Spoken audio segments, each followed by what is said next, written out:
Hey guys, Chris here from Carolot Miniature Horses. I thought I would take advantage of this lovely afternoon and the shade and do a little tack cleaning. I have several saddles. One of them is right here.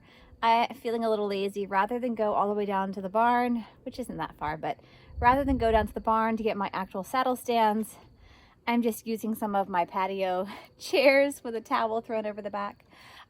It gets the job done. But I have been given a couple of saddles on loan for a student of mine. Some of these saddles have just been sitting for a good while and need a good deep cleaning. Some of them need a lot of oiling. And so that's what I'm going to be up to this afternoon. Again, I'm in the shade of the house, which is really nice. I have a tank top on. I don't have my sun shirt because, again, I'm in the shade. So I try to be really careful when I'm out in the sun.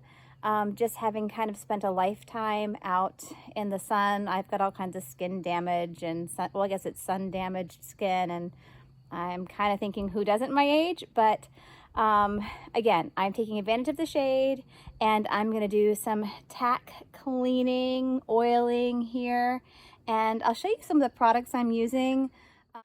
Some of the products I have here, we'll start with the Murphy's Oil Soap. It's a really great all-purpose leather cleaner. I always like to have a toothbrush on hand along with a dry, clean rag. And then something we found that we don't use much of are these glycerin bars. To use them, you do have to use a fair amount of water, which tends to dry out your leather. So if you do use a glycerin bar or a saddle soap bar, they can be called, just be aware that you will need to really condition your leather. Here you have Lexol leather conditioner. This is going to be more like your neat's foot oil. It's really good for that deep conditioning of the leather after you've thoroughly cleaned it. The wipes here, the wipes I would say are not much use unless, again, you're just doing a quick wipe off on top of a clean saddle or clean boots. They might have a little bit of conditioner in them, but you would only be using those on clean tack. Maybe you're going into the show ring and you want to give one final wipe off or polish. This is really good stuff. I have not used this prior to beginning to clean this saddle here. I am just using products that I found around my house from back when my daughters were riding.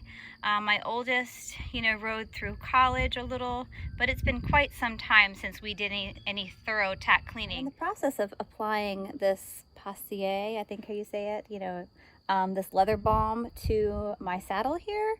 And I was telling you, it has a beeswax consistency. I mean, it even smells a little sweet like beeswax. However, there are no ingredients listed. So care instructions though. Care instructions do say to apply to thoroughly cleaned leather and to then let it soak in. And another recommendation is after you have applied your leather balm to your tack, let's see if I can get this saddle here, you can see that kind of sheen or shine on the saddle. That is where I've applied the leather balm, and it has not yet sunk into the leather. As it really begins to soak up the conditioner, the leather begins to have sort of a flatter look to it. Another recommendation they have here for this stuff is that, after you have used it and let it soak in, probably give it several hours, they recommend taking like a clean cloth, a lint-free cloth, I would imagine, and actually wiping down your leather. And that way, when you go to ride in it, you don't put a little, oil stain in your breeches or whatever. So, or your jeans or whatever you're riding in. So, but I really like this stuff. It seems to be a really nice, thick conditioner. It's not as messy. My cat was up on the table checking out all of my supplies. One of my cats. But I like that it's not as messy as your traditional neat's foot oil products. Again, the Lexol oil I have over here, it doesn't specifically say it's neat's foot oil, but I have a feeling if it's not, it's something very similar. Again, some of these products don't really go into detail as to what they are. It's more how to use them and, what their intention is. As I head to the car, to get another saddle to work on. I wanted to mention something. Whenever you are using or preparing to use tack that has not been used in a long time or cleaned or conditioned, you want to be really careful to inspect it to make sure that the leather hasn't become brittle, or even the stitching hasn't begun to dry rot. Both of those things can definitely happen with older tack that's just been sitting. Even high quality tack can be prone to breaking on you. And the last thing you want when you're riding or jumping over a fence is to have, your billets break or your stirrup leathers break. So inspecting old tack or tack that's been sitting for a while is a really high priority. And if this saddle that I'm currently working on works for my student, really if it works for the horse she's riding, the horse that she is using is a very difficult horse to fit. His kind of anatomy, his body type, and his curvatures are such that we're having a really hard time finding a saddle that properly fits him. So what I am doing, and the reason I'm borrowing all of these saddles from a good friend of mine, is we're gonna take all these saddles out to the farm tomorrow when she has her next lesson, and we are going to try them on. I am bringing 4 saddles, my saddle and 3 from a good friend, and then she has 1 or 2 saddles that she has been using already that belong to the horse's owner. And we're going to then try all these saddles on him tomorrow and see which one perhaps fits him the best. And if for some reason this little one that I'm currently working on seems to be the best fit, before she really rides in it, I would like to encourage her to take it to a saddle fitter to have it inspected. We do have someone local here. We actually have a Steuben store here, like just down the road. So not only do they make Steuben saddles, but they can also do some repair work. So if this saddle works, I will certainly recommend that she take it and have it inspected just to make sure that the billets are in good shape, because that's my one concern. This saddle has been sitting up in someone's attic. If I had to guess, looking at the model saddle and how lightly used it is, I would bet the saddle's been sitting up there for about 20 to 25 years. It looks like a saddle that, I had when I was in high school, and just based on that and the brand and the model, I think the saddle's been sitting for a while. But it's been kept indoors, which is good, but that doesn't mean that things aren't maybe still dry rotted. So again, old tack, clean thoroughly, super oil it, and then have it inspected. So here I have these other 3 saddles, and I've had to store them in my husband's kind of daily driver. So his little Jetta here is going to smell of horse tack for probably many weeks to come. He's gone on a trip, so he's got our truck, and my daughter, one of my daughters, is borrowing my vehicle. So that means that I get my husband's car and it smells like horse. Happy, happy, joy, joy. I thought I would show you here. I have turned the saddle over upside down so that I can really oil all of the different crevices. You want to condition all of the leather, not just the top, under the flaps, the billet straps here. Really, everything has had a really thorough second coat of oil, or this leather balm, applied, and I'm letting it kind of soak in now. I do have it on a towel so that nothing gets scratched. Again, these saddles are on loan. I gotta be careful. Of course, we should always be careful with leather, but I was mentioning earlier that sometimes you get a saddle or a piece of tack and it's been sitting and it might be really dusty, or in this case, full of pollen. So the first thing that I am going to do is I'm going to take one of my rags and just lightly moisten it. I always have a little tub of water handy, either to clean my sponge in or the toothbrush if I'm using one. Sometimes, I told you I use a little toothbrush to, scrub around kind of hard to reach areas, and the hardware as well. So I'm going to take my rag here and I'm just going to moisten it ever so slightly. I'm going to squeeze out as much of the water as possible, and just with that damp rag, first I'm going to wipe off the pollen, And then I will start cleaning with my Murphy's before I begin to apply the conditioner. But the first saddle over here, this is a Crosby Predination saddle. And the Crosby saddles are quality leather. They are made in England. And, again, I grew up, as I think many people did, riding in Crosbys. I do love them, kind of a blast from the past.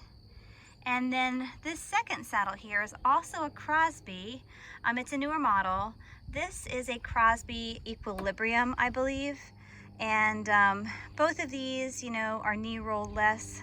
This little one here, though, with the pollen, I believe has a pencil knee roll, whereas the Predinations in the back has absolutely no knee roll at all. So it is a very close contact, flat little saddle.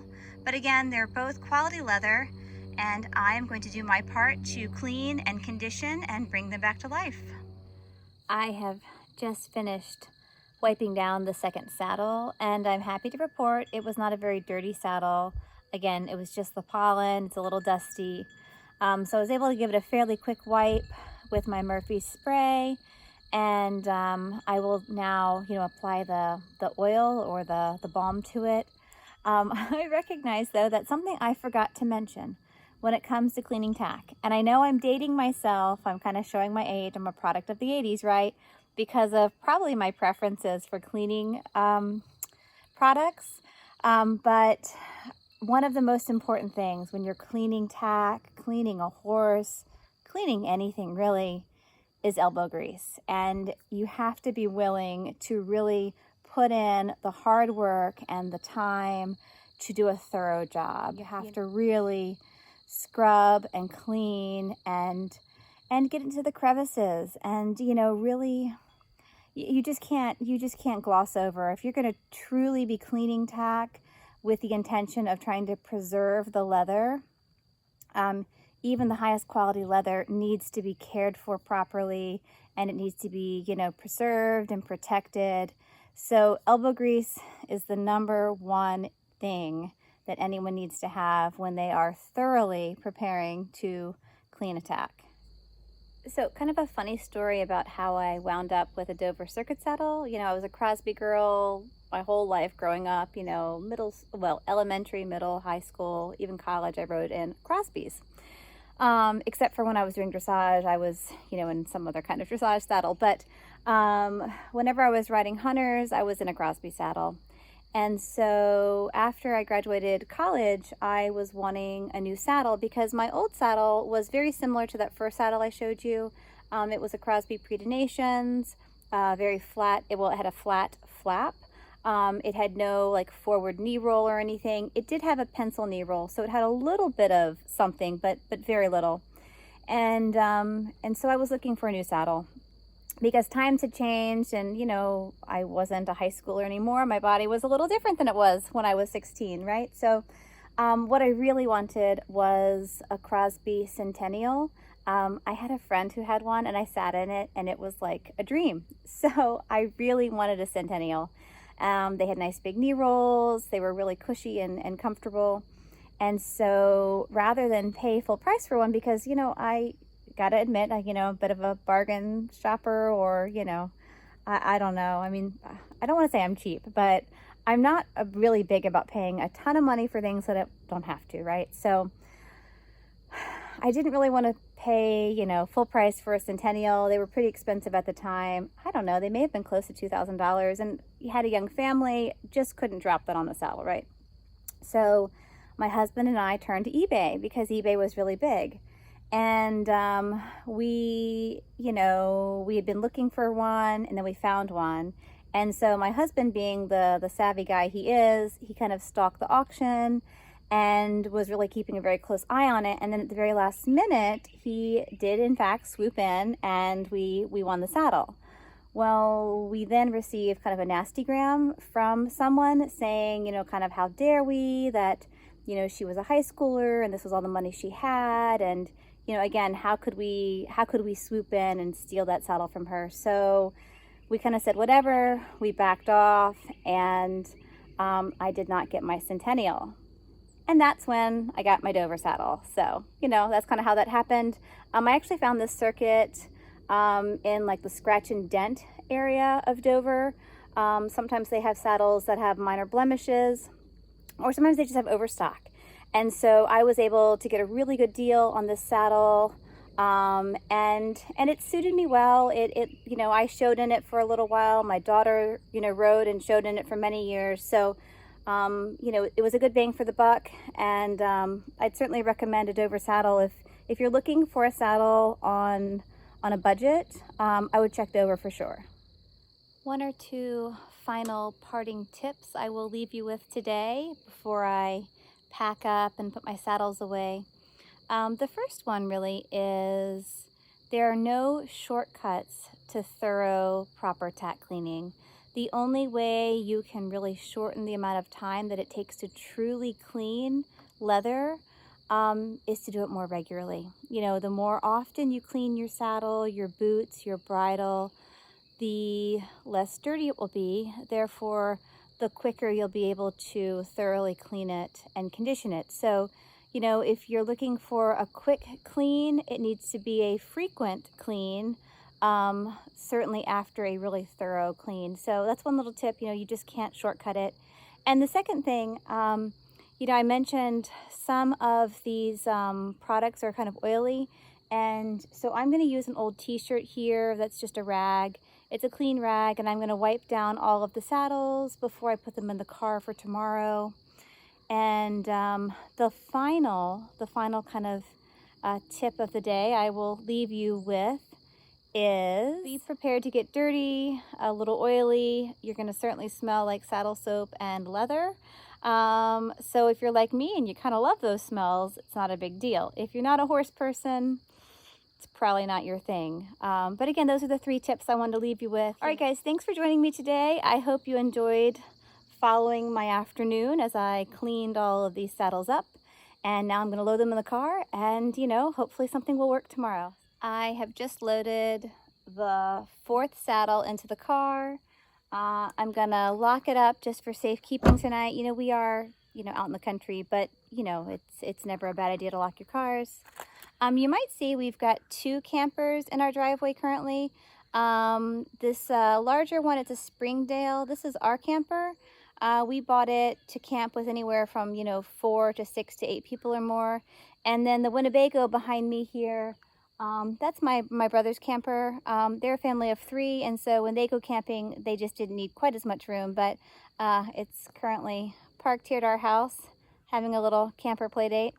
But yeah, so saddles are cleaned, they're packed up. I feel really good that, you know, everything's had some good oil put on it. You know, you might see the sun is getting quite a bit lower in the sky behind me. I've been at it for a while.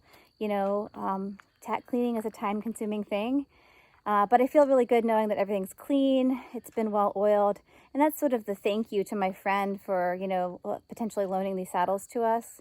The least I can do is clean and condition her leather. So, yeah, it was a great day, and some of you might be wondering, right? Those are really big saddles. You know, what kind of a student does Chris have? And what kind of a mini? Well, obviously, those saddles are not for minis. Yes, I have minis. I am looking forward to giving miniature horsemanship lessons in the future. It's something that we're still building towards. You know, a lot of my young guys are still sort of in their training stages. But I do give, you know, hunt seat lessons, and I've got one young lady I've been working with for, oh, I bet you it's been 9 months now. It's been a while. It's been a lot of fun, though. So she's got this great horse who's been loaned to her. But again, like I said earlier, we are having a hard time finding a saddle that really fits him well. So we're still at it, and we're going to try these tomorrow. So again, that's kind of what I've been up to. Tons of tack cleaning. I still have to clean up all my supplies and my table. But I'm going to do that now, and I'm going to say farewell. So thanks for joining. And, you know, come back and see what we're up to again, because we've always got something going on here at the farm. Bye, guys.